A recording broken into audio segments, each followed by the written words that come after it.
अभी हम लोग गौराबोराम के बंगहट्टा गांव में है, सक्सेस कोचिंग पॉइंट पे अभी हम लोग मौजूद हैं।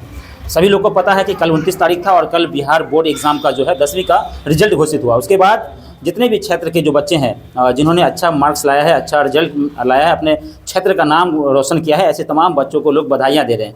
इसी बधाई के दौर में आज हम भी एक सक्सेस पॉइंट जो कोचिंग है वहाँ पहुँचे। ये देखिए उनका ये तस्वीर है। पिछले साल जब ये बच्चे सफल हुए थे उनके सभी बच्चों की सफलता का यहाँ पर जो श्रेय इन टीचर को जाता है। तो हम सबसे पहले बच्चों से पहले गुरु जी से मिलेंगे।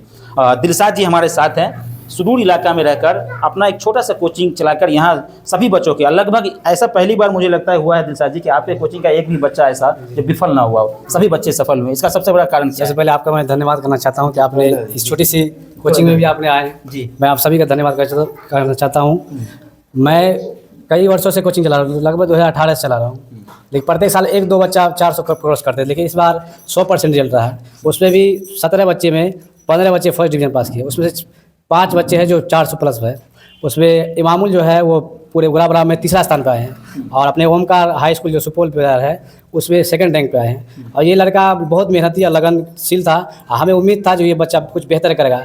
हम इससे पहले घर पर आ रहे थे, लेकिन हमें फील हुआ इस बार कुछ बड़ा होने वाला, क्योंकि हम पढ़ाए तो हमें पता था जो रिजल्ट कुछ अच्छा होगा, इसलिए हमने जगह चेंज की और यहाँ आए और बच्चे वो दिन रात मेहनत करके जो भी हमसे हो सके हमने मेहनत किया। बच्चे भी बहुत मेहनत किए, उसका सर बच्चे को जाता है, उसके माता पिता भी सर जाता है और बच्चे ने आज उसका मुझे परिणाम मिला है। लगता है कि सर अब आपको भी सफलता मिला है। जी, हमें भी लगता है और हमने कुछ अच्छे प्राप्त किए हैं। जी और आगे इसी तरह निरंतर जारी रहेगा। जी, मेरा कोशिश रहेगा जो इससे भी बेहतर रिजल्ट हम अपने क्षेत्र ग्रामीण एरिया में रह करके बेहतर रिजल्ट दें।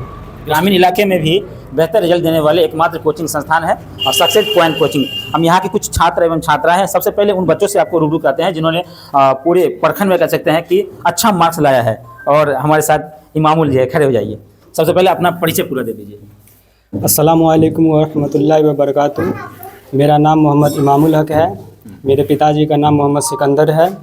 मैंने इस वर्ष यानी 2025 में मैट्रिक बोर्ड एग्ज़ाम दिया था, जिसमें मुझे 500 में कुल 464 अंक प्राप्त हुआ है, जिसमें मैं ऑफलाइन क्लास मतलब गांव के ही कोचिंग से किया, जिसका नाम है सक्सेस पॉइंट कोचिंग सेंटर, जिसके डायरेक्टर मोहम्मद दिलशाद सर जी हैं। और इस कोचिंग से हमको मतलब बहुत सपोर्ट मिला। अच्छा ये बताइए, जब आप एग्ज़ाम दे रहे थे आपका टारगेट क्या था, कितना मार्क्स आना चाहिए? मेरा टारगेट तो था कि बिहार टॉप 10 में आ जाता, मतलब कि 480-85 तक मेरा जाता, यही टारगेट था। लेकिन 64 पे रुक गया। लेकिन 64 पे रुक गया, तो इसका कारण है कि मतलब मेरा नंबर कहीं ना कहीं या मेरा ही कहीं ना कहीं गलती होगा या मेरा नंबर कहीं ना कहीं कटा है।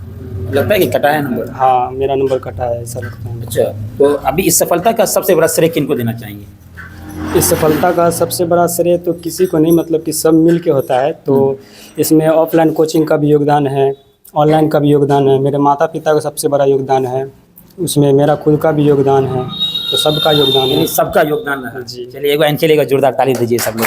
ठीक है, बैठ जाइए और परिचय दे दीजिए, क्या नाम है? नमस्कार, मेरा नाम स्नेहा सुमन है। मेरे पिताजी का नाम मिस्टर राकेश कुमार गौतम है और मेरी माताजी का नाम मिसेस किरण कुमारी है। घर कहाँ हुआ आपका? बंगराटा। अच्छा, आपने तो पूरी जानकारी दे दी। अच्छा ये बताइए कितना मार्क्स आया इस बार? मेरा 500 में कुल 451 आया। 451। तैयारी कितना का था? तैयारी ज़्यादा का किए थे, लेकिन मेरा हेल्थ इशू था बहुत ज़्यादा, बीमार थे आप? बहुत ज़्यादा था, इसीलिए पिछड़ गए। अच्छा चलिए एक बात और बता देते हैं कि पिछले बार में हम लोग खबर एक चलाए थे कि एक बच्ची जो है एग्ज़ाम सेंटर पर बेहोश हो गई थी। सभी लोगों ने इस खबर को देखा, समझा, जाना, वो यही बच्ची थी और बीमार रहकर भी कहीं ना कहीं एग्ज़ाम सेंटर में बैठी, एग्ज़ाम दी और मेहनत से पीछे नहीं हटी। उस समय बहुत बीमार थे आप, बेहोश भी हो गए थे, लेकिन उसके बाद भी आप नहीं छोड़े, एग्ज़ाम दिए और 400 कितना अंक लाए? 451 अंक लाए। आप खुश हैं इस अंक से या और आना था आपको? आना था लेकिन नहीं आ हेल्थ की पाया। वजह से थोड़ा कम वहाँ पर किए। हाँ, लेकिन ठीक है, आगे क्या तैयारी क्या है आपकी? आगे हम साइंस रखेंगे, मैथ से इंजीनियरिंग करना है हमको। इंजीनियरिंग करना है। चलिए एक बच्चे के लिए एक बार जोरदार ताली आप लोग दे दीजिए। ठीक है, बैठ जाइए। और क्या नाम है? आनंदी कुमारी। कितना मार्क्स आया इस बार? 449। 449। इसमें सबसे बड़ा श्रेय किनको देंगे? माता पिता भी है, फिर टीचर भी हैं, उन सबको देंगे। सेल्फ स्टडी पर कितना ध्यान दिए थे आप? मतलब सेल्फ स्टडी 3-4 घंटा करते थे। 3-4 घंटे कोचिंग से जाने के बाद। अच्छा, आपको क्या लगता है कि इस बार आपने इतना मार्क्स लाया, कितना आना चाहिए था? तैयारी कितना किए थे? एग्जाम में कितना लिखे थे आप? हम लिखे तो पूरा थे, एक भी नहीं छोड़े हुए थे। अच्छा। कम से कम 470-75 आ जाना चाहिए था, लेकिन नहीं आया। अच्छा, आपको उम्मीद था कि पटना से फ़ोन आएगा? नहीं, हाँ, कि इतना लिखेंगे ऑफर लिस्ट का नहीं था, फिर भी ये था कि 470-75 आ जाएगा। आ जाएगा। 473 के बाद तो कॉल आ ही जाता है। ठीक है, अब क्या तैयारी क्या है, आगे क्या बनना है, क्या करना है? हम अभी पॉलिटेक्निक कर रहे हैं, इंजीनियरिंग का करना है। इंजीनियरिंग करना है। ठीक है, एक बार इन बच्चों के लिए भी जोरदार ताली दे दीजिए आप लोग। ठीक है, आपको सबको पता है कि देखिए अभी जो एग्ज़ाम है ना, ये पहला एग्ज़ाम है। कह सकते हैं कि सफलता का जो पहला सीढ़ी होता है वो होता है बोर्ड एग्ज़ाम 10वीं कक्षा का। तो वो पहला सीढ़ी को इन बच्चों ने सफलता हासिल किया है। एक ताली दे दीजिए, पूरा परिचय दे दीजिए अल्ताफ जी को। मेरा नाम एमडी अल्ताफ़ अंसारी है और मेरे पिता का नाम मोहम्मद समीम अंसारी और मेरे माता का नाम सबीला खातून है। इस बार हमने मेरा घर कहाँ हुआ आपका? बंगराटा हुआ, पोस्ट आसी है। इस बार हमने बोर्ड एग्ज़ाम दिया जिसमें 500 में से 411 अंक प्राप्त किए हैं। और कितना लिखना था, कितना लिखे थे? जी लिखे थे तो पूरा, पर टाइम जो हमारा जो था ना, सो 1-2 क्वेश्चन छूट गया था टाइम की वजह से। समय की अवधि जी की वजह से, हाँ। इसलिए 411 अंक प्राप्त हुआ हमारा। इससे भी थोड़ा ज़्यादा लक्ष्य था पर नहीं आ लेकिन नहीं आ सका। पाए। तो खुश हैं आप इस अंक से? जी खुश तो हैं। खुश हैं। आगे क्या तैयारी कर रहे हैं आप? आगे क्या बनना है, क्या कुछ करना है? जी आगे तो हम आर्ट्स रखेंगे और आर्ट्स के फील्ड में जो होगा सो जैसे माता पिता अगर हेल्प करेंगे तो उसमें आगे देखेंगे। यानी अभी प्लान नहीं है? जी। इंटरमीडिएट के बाद ही इसको सोचेंगे? जी जी। चलिए ठीक है, बैठ जाइए। उनके लिए जोरदार ताली दे दीजिए। और क्या नाम है आपका? अंकिता कुमारी, कहाँ घर हुआ? बंगराटा। मम्मी पापा का नाम? पापा का नाम स्वर्गीय श्री अशोक मंडल है और मेरी माँ का नाम रीना देवी है। अच्छा, पिताजी नहीं है। अच्छा, कितना मार्क्स आया इस बार आपका? 400 400। तैयारी 400 के था और था, इससे कम का, पर अच्छा मार्क्स आ गया कम मेहनत में। तो खुश हैं आप? Yes sir. क्या कहना चाहेंगे अपने कोचिंग संस्था के गुरुजी को, क्या कहना चाहेंगे? धन्यवाद। जो जिस सर ने जो समझाया था वैसे ही क्वेश्चन सब आया था और वही लिख के इतना मार्क्स। अच्छा, क्या बनना है आगे? आगे इंटर के बाद अभी। अच्छा, मैं क्या कहना चाहेंगे अपने तमाम बच्चों के लिए और क्षेत्र वालों के लिए? मैं सभी बच्चों को यही कहता हूँ जो आप इस सफलता प्राप्त किया, ये इस मुकाम को आप हमेशा बरकरार रखिएगा और आने वाला जो भी बच्चा है उसको आप मोटिवेट कीजिएगा। क्योंकि पढ़ना जरूरी, पढ़ना मतलब डिग्री प्राप्त करना कोई बड़ी बात नहीं है।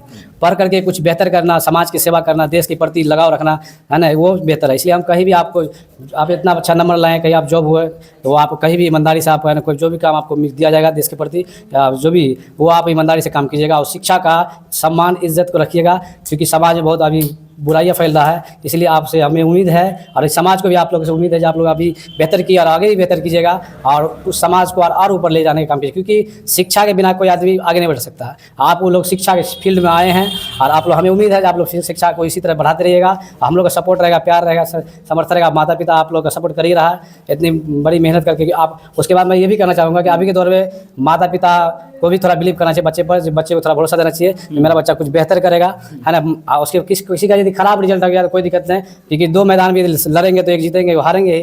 इसलिए जो बच्चा, हम अभी कहना चाहते हैं, जो अच्छा मार्क्स नहीं ला पाए उससे तो 100% रिजल्ट हुआ, लेकिन जो बच्चा अच्छा मार्क्स नहीं ले पाए वो निराश ना हो। और अभी तो ज़िंदगी का पहला ही पड़ाव शुरू है। अभी तो मैट्रिक ही हुआ, अभी तो बहुत सारा कंपटीशन लेवल पार करना है। इसलिए मैं कहूँगा कि अभी बहुत सारा कंपटीशन आपको लड़ना है, इसलिए हिम्मत करते रहिए और मेहनत करके है ना सफलता का परचम हमेशा लहराते रहिए, ताकि हमारे इस गांव, हमारे ग्रामीण सुदूर में जो शिक्षा बहुत पिछड़ा हुआ है उनको आप लोग आगे ले जाइए। हम लोग का सपोर्ट हमेशा ही रहेगा, है ना। इसी बात से मैं धन्यवाद। बिल्कुल, और दिलशाद सर के लिए भी एक बार जोरदार ताली हो जानी चाहिए।